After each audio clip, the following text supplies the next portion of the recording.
Hi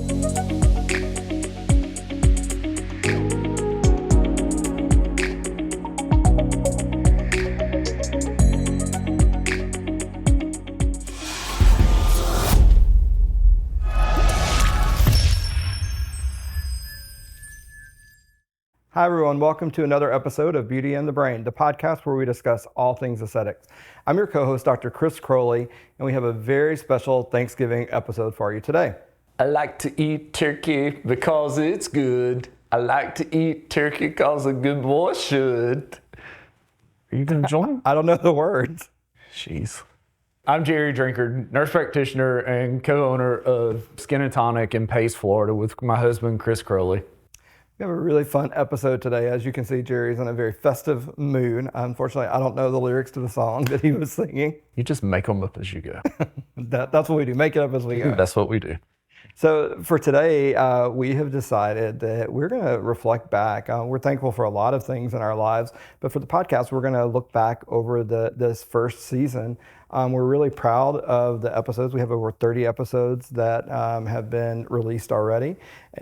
And I'm very proud of the support that we've gotten from our community in general, especially from our patients and the viewers. Like, it's just overwhelming to me that something as new as Beauty and the Brain has gotten so much support. I know, exactly. Neither of us, we kind of did this on a whim and didn't expect it to grow like this. So it's been fun. And we've had a lot of guests on, and so we've had some of our favorite moments with our guests on the show, some of our favorite moments with each other. We spend more time having conversations with each other on the day that we film the podcast than almost any other time. Yeah, we get to kind of reflect over our week, and actually we go back for years during podcasts. Like, we oftentimes go back to even when we first started this venture 14, 15 years ago. Mm-hmm. And so it's really nice to be able to sit and share a lot of this and things that are like important to us, and to be able to share it with everyone else. Mm-hmm.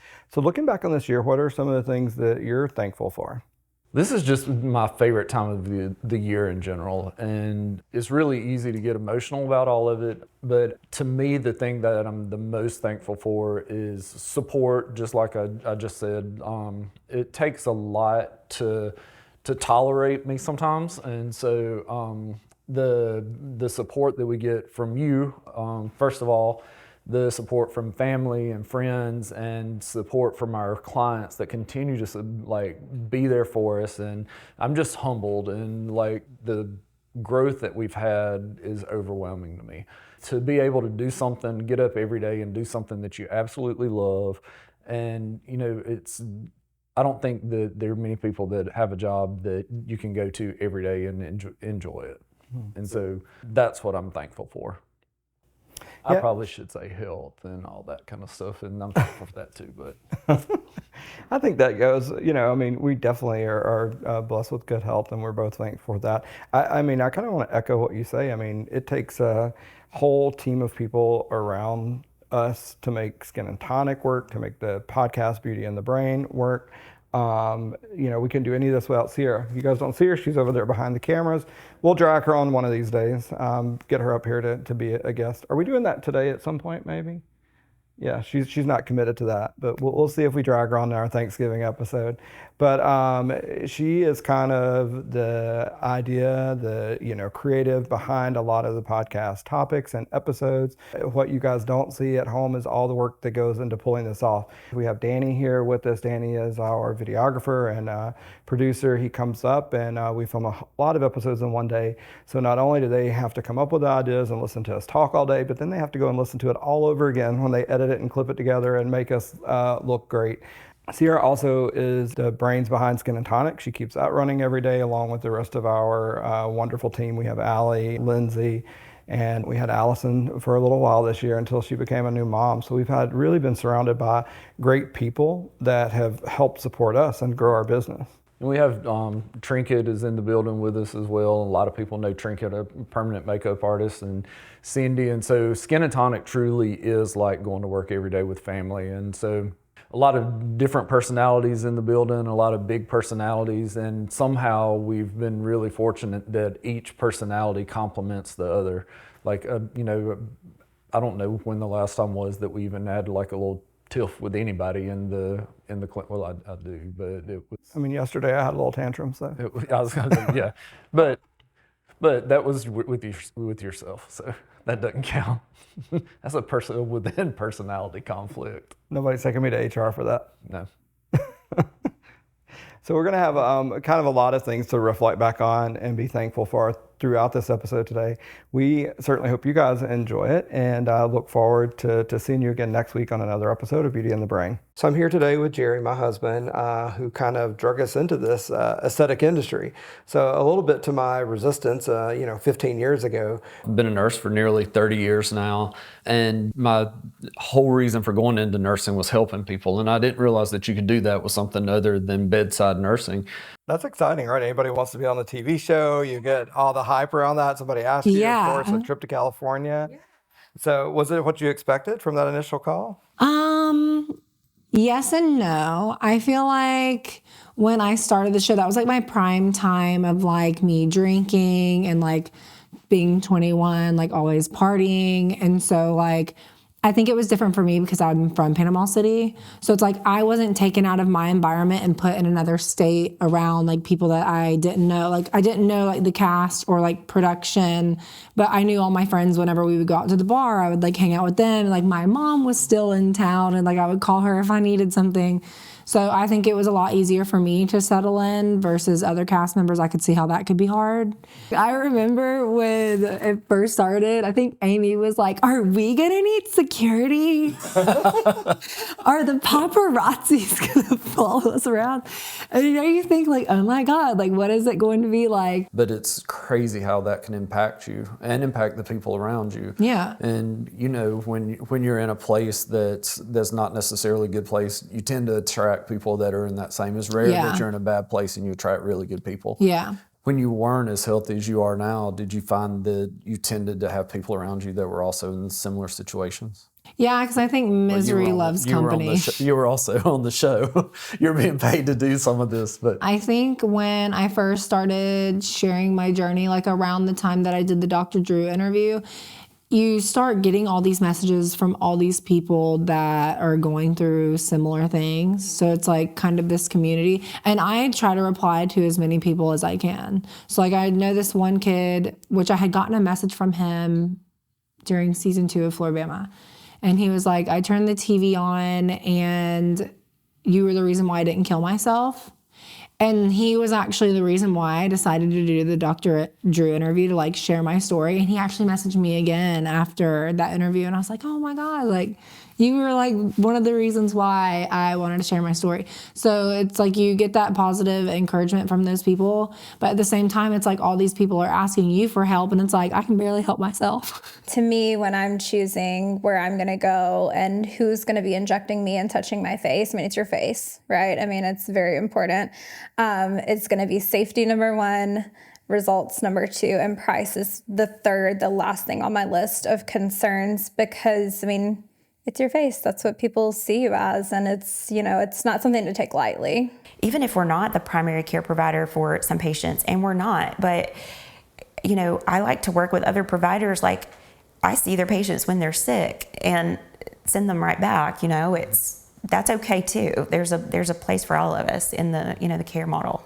Well, one of the things I absolutely love about, your particular practice, and I know because we do collaborate a lot and have patients in common, but between the practices, is that you really, look at this holistically. So you don't just look at an individual problem. Yes, you can address a cold or a flu or an individual problem, but I think your passion and what you and I have talked about before many times is you like to promote this holistic view of care. Mm-hmm. We've kind of talked about this off camera, how they feel like they're cheating on one or the other if they go for a service. I've always talked about community versus competition, and I've told Chris forever, I was like, I want to do something about community versus competition. I want to.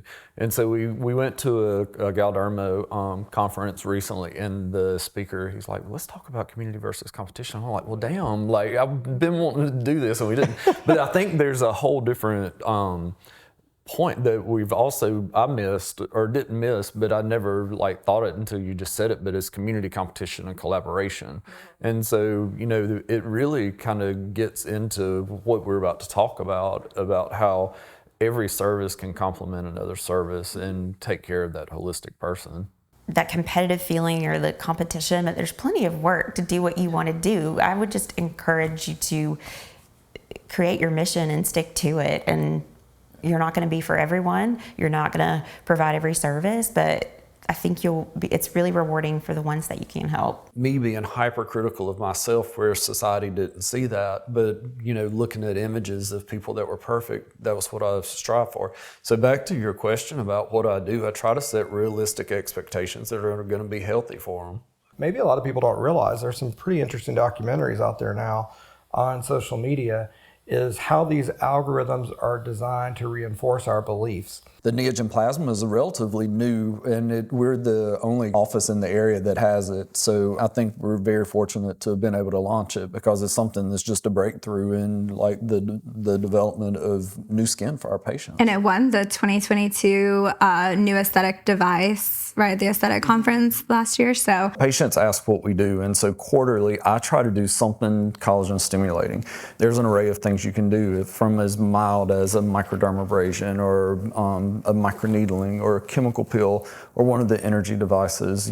People that have trauma, they have to have usually some kind of compulsive or addictive behavior to medicate the pain of that trauma. I told a patient yesterday that we were doing this podcast today, and he's been in a long-term relationship, 15-year relationship, and he's like, ask her how to keep it spicy. How to keep it spicy after 15 years. Yes.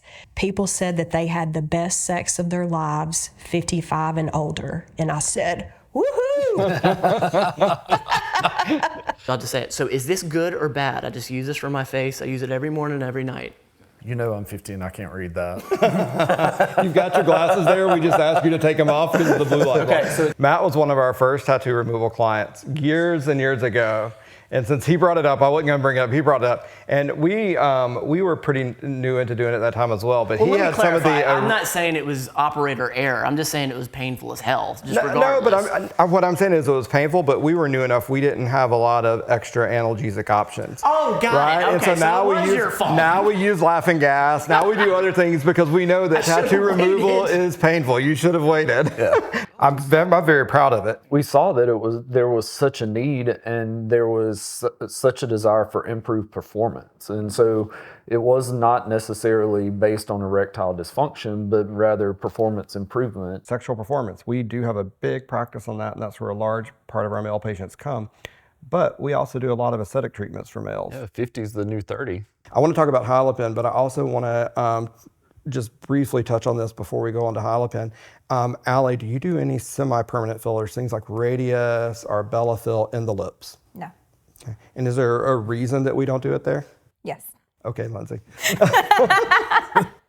I hope, Lindsay, you're watching this. It's not safe. I hope that it's kind of losing some traction now. We haven't heard quite as much about it recently. I know there are still a few that are doing it. It's oftentimes done by non-medically trained professionals.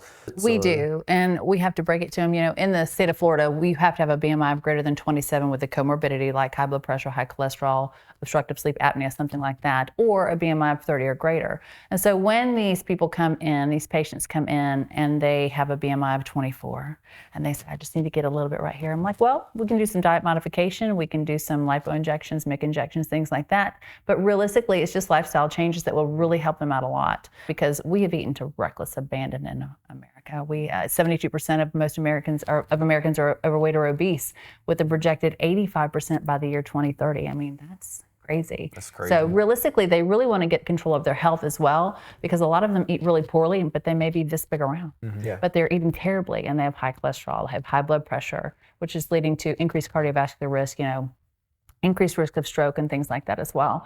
These medications that we use, the GLP-1 class, actually reduces your risk of cardiovascular disease by 26%, which is kind of huge in the grand scheme of things. So. Mm-hmm.